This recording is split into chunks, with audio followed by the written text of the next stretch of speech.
কোরআনে হাফেজ হইলেই কি সে জান্নাত পেয়ে যাবে? বা আলেম হইলেই কিতাব এবং অগণিত হাদিস, আল্লাহ রসুল সাল্লাহ সাল্লামের হাদিস শিক্ষা অর্জন করে, বা আল্লাহ রসুল সাল্লাহ সাল্লামের হাজারো জ্ঞান অর্জন করার পর, বা মাওলানা হওয়ার পর, মুফতি হওয়ার পর, শাইখুল হাদিস হওয়ার পর হাফেজ মাওলানা মুফতি হইলেই কি মানুষ জান্নাত পেয়ে যাবে? এটা কখনো না। সাধারণ মানুষ মনে করে কি জানেন, কিছু কিছু মানুষ মনে করে যে হাফেজ হইলেই সে জান্নাত পেয়ে গেল, বা আলেম হইলেই সে জান্নাতের মালিক হয়ে গেল। এই কথাটা অনেক ভুল। এটা ভুল। পৃথিবীতে কোনো ইহুদি, নাসারা, কাফের, মুশরিক, বেঈমান, কোনো মুসলিম, কোনো আলেম, উলামা কেউ বলতে পারবে না যে একজন হাফেজ হইলেই সে জান্নাতি, একজন আলেম হইলেই সে জান্নাতি। এটা কোনো কোথাও নাই, কোথাও লেখা নাই। হাফেজ হওয়া এটা দিয়ে জান্নাত না। হাফেজ হওয়ার পর ইবাদত করতে হবে, আমল করতে হবে, আল্লাহর হুকুম মানতে হবে। আলেম হওয়ার পর ইবাদত করতে হবে, আল্লাহর হুকুম। আলেম শিক্ষা অর্জন করলে সে ইবাদত করতে সঠিক এবং বেঠিক সেই পথটা সে অতি সহজেই খুঁজে পায়, এবং সেই জ্ঞান অর্জন করার কারণে আল্লাহ তাকে সম্মানিত করে। হাফেজ হওয়ার কারণে সে আল্লাহর কোরআন বুকে ধারণ করার কারণে তাকে আল্লাহ তারা সম্মানিত করে, সম্মানিত সার্টিফিকেট দেয়। এখন সেই ব্যক্তি যদি ইবাদত না করে, সেই সার্টিফিকেট দিয়ে সে জান্নাতে যাইতে পারবে না, কখনো না।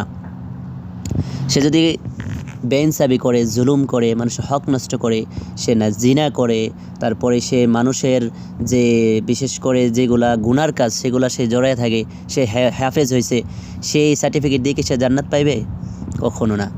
সে আলেম হয়েছে, সে মানুষের হক নষ্ট করে, জিনা করে, গুনাহ করে, কবিরা গুনাহ করে, বা বিভিন্ন কাজে সে জড়িত, জুলুমে জড়িত, সে কি ওই সার্টিফিকেট দিয়ে জান্নাত পেয়ে যাবে? কখনো না। এজন্য বিশেষ করে তাদের আরও ভয়ঙ্কর হিসাব হবে।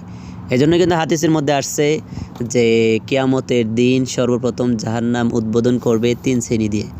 এর মধ্যে ওই ধরনের আলেম যারা এলেম শিক্ষা অর্জন করছে কিন্তু এলেম কার্যকারিতা করে নাই, ইবাদত করে নাই, নাস্তিকদের সাথে মিল মোহাব্বত রাখছে, এবং বরঞ্চ আরও মানুষদেরকে ভয়ঙ্কর পরিস্থিতিতে ঢুকাই। দেখেন, ইহুদি, নাসারা, কাফের, মুশরিক, বেঈমানরা কিন্তু স্বাভাবিকভাবে হাজার হাজার মানুষদেরকে মানে একসাথে জড়িত করে, কিন্তু একসাথে জড়ে বা একসাথে মাহফিল করে কিন্তু কাফের, ইহুদি, নাসারারা কিন্তু মুসলিমদের তেমন ক্ষতি করতে পারে না।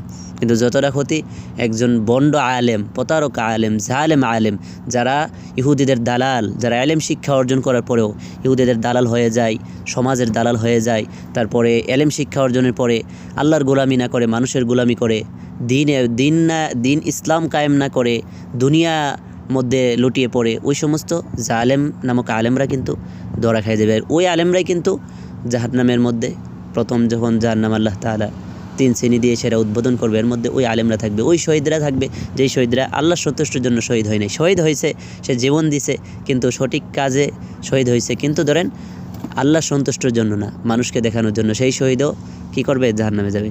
তো তেমনই এজন্য হিসাব করতে হবে, বুঝতে হবে যে আসলে কি হাফেজ হইলেই জান্নাতি, আলেম হইলেই জান্নাতি? না, ইবাদত করতে হবে। এজন্য আমাদের খুব আফসোস হয় ওই সমস্ত আলেম উলামা, ওই সমস্ত হাফেজদের জন্য যারা এলেম শিক্ষা অর্জনের পরেও বিভিন্ন দল এবং বিভিন্ন ধর্মের লোকদেরকে অনুকরণ করে এবং জাতিকে দেখবেন অনেক বন্ডা প্রতারক আলেমরা দেখবেন বিভিন্ন সময় বিভিন্ন মাজার পূজারী আলেমরা, বা তারা আলেম বা শিক্ষা অর্জন করছে বা এলেম শিক্ষা অর্জন করছে, কিন্তু তারা কি করতেছে? মানুষকে আর পথভ্রষ্ট করতেছে। এজন্য বললাম যে বেদিনরা যতটা মানুষকে সহজে গ্রুপিংভাবে পথভ্রষ্ট না করতে পারে, এর চেয়ে বেশি ভয়ঙ্কর পথভ্রষ্ট করতে পারে কারা? ওই সমস্ত ভণ্ডা প্রতারক আলেমরা। আর যারা ভালো তাদেরকে তো আল্লাহ তাআলা অবশ্যই হাফেজে কোরআনরা ভালো আলেম শিক্ষা অর্জনের পরে, বা আলেম যে সমস্ত আলেম মাওলানা মুফতিরা আলেম শিক্ষা অর্জনের পরে আল্লাহর সন্তুষ্টির জন্য দিন কায়েম করে, ভণ্ডামি করে না, অবশ্যই আল্লাহ তাআলা তাদেরকে সম্মান দিবে। হ্যাঁ, এখানে কথা হচ্ছে হাফেজদেরকে আল্লাহ তাআলা কী করবে?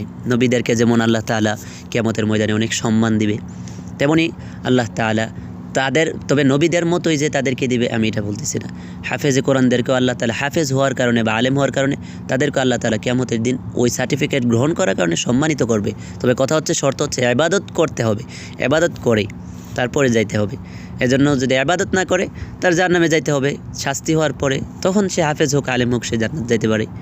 তো এই জন্য ইবাদতটা করতে হবে। তবে যে কথাটা বলতেছিলাম যে দেখেন, মানুষ ইহুদি, নাসারা, কাফের, বেদিনরা কিন্তু ইসলামের মানে মানুষ বেদিন ইমানদারদেরকে বেশিরভাগ কিন্তু বর্তমান তথ্য প্রযুক্তি বা বর্তমান জমানা অনুযায়ী কিন্তু বেশিরভাগ মানে গুলি করে, বেশিরভাগ বোমা নিক্ষেপ করে, বেশিরভাগ মানে বিভিন্ন ফায়ার করে ইমানদারদেরকে কিন্তু দুনিয়া থেকে বিদায় করে দেয়, তারা শহীদ হয়ে যায়। কিন্তু বন্ডা প্রতারক আলেম, মাজার পূজারি বা যারা নাকি পৃথিবীতে প্রতারণা এবং যারা নাকি ইহুদিদের দালাল, ওই সমস্ত মানে এলেম শিক্ষার পরে তারা কিন্তু ভয়ঙ্কর। তারা কি করে বিভিন্ন গ্রুপ করে জাতিকে এরকমভাবে পথভ্রষ্ট করে, জাতির শুধু দিন নষ্ট করে না, জাতির দিন এবং দুনিয়া উভয়টা নষ্ট করে দেয়, মানে তাদেরকে জাহান্নামী বানায় দেয়।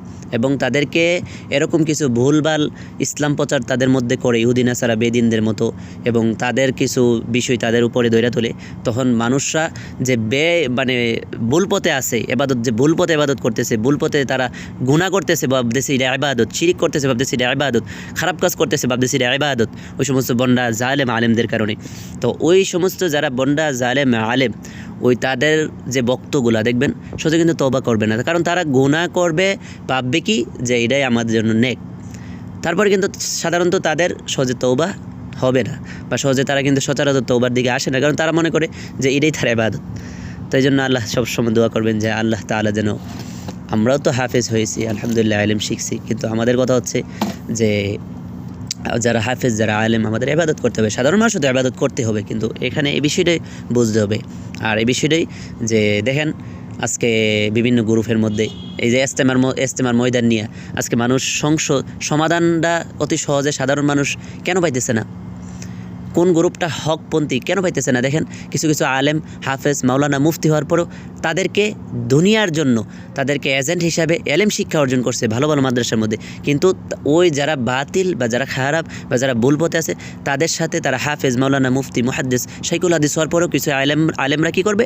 তাদেরকেই সমর্থন দিবে, কারণ তারা এজেন্ট, তারা হচ্ছে দুনিয়ার এজেন্ট। এমনই জাতি কিন্তু সহজে ভুল পথ থেকে, জাতিরা যারা গুমরা জাতি তারা কিন্তু সহজে ভুল পথ থেকে আসতে পারে না, কারণ এর মধ্যে একটা কারণ হচ্ছে ওই সমস্ত জালেম, ভন্ডা, পেট পূজারি, জানোয়ার এবং খারাপ যে সমস্ত আলেম, তারা যখন গিয়া তাদের কোরআনের আয়াত ধরে বিভিন্ন বিষয় ধরে তাদেরকে হক হিসাবে স্বীকৃতি দেয় এবং তারা এজেন্ট হিসাবে কাজ করে, তখন কিন্তু মানুষ সহজে সঠিকটা বলতে পারে না। এই জন্য দেখেন যে কোনো ইসলাম শরীয়ত অনুযায়ী যে কোনো সময় মানুষ কিন্তু সাধারণ মানুষরা বলে যে হুজুরা লাগিয়ে থাকে, মানে সাধারণ মানুষটা বুঝে উঠতে পারে না আসলে কোনগুলা বন্ডা প্রতারক হুজুর, কোনগুলা বন্ডা প্রতারক আলেম, কোনগুলা এজেন্ট, কোনগুলা ইহুদি নাসারাদের এজেন্ট, কোনগুলা কাফের ইহুদি মুশরিকদের এজেন্ট, কোনগুলা দুনিয়াবি আলেম আল্লাহ সন্তুষ্টের জন্য কাজ করে না, এটা কিন্তু সাধারণ মানুষ কিন্তু মানে বেশিরভাগ সাধারণ সচরাচর বলতে পারে না। এই জন্য কিন্তু মানুষ একটা দ্বিধাদ্বন্দ্বের মধ্যে থাকে।